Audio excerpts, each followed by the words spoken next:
ઈટોના ભઠ્ઠાની ઓફિસમાં પરિણીતા સાથે દુષ્કર્મ ગુજાર્યાની ઘટના સામે આવી છે। ભાદરવા ગામનો આ બનાવ છે, જે અંગે ભાદરવા પોલીસ મથકે ફરિયાદ નોંધવામાં આવી છે।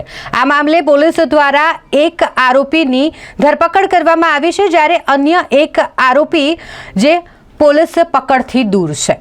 સાવલીના ભાદરવા ગામમાં આવેલા ઈટોના ભઠ્ઠાની ઓફિસમાં પરિણીતા સાથે દુષ્કર્મ ગુજાર્યા હોવાની આ ફરિયાદ 5 તારીખના રોજ પોલીસ ચોપડે નોંધાઈ।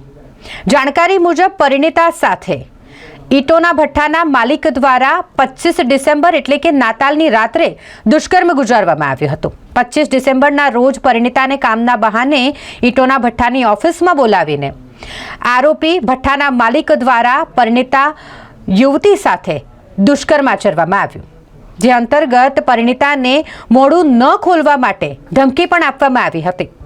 જાણકારી મુજબ પરિણીતાને 20 થી 25 લાખ રૂપિયાની ઓફર પણ કરવામાં આવી કે તે કોઈને આ વાત ન કરે, પરંતુ પરિણીતાએ હિંમત દાખવી અને આ વાત પતિને કરી અને ત્યારબાદ પતિ દ્વારા આ મામલે ભાદરવા પોલીસ મથકે ફરિયાદ દાખલ કરવામાં આવી।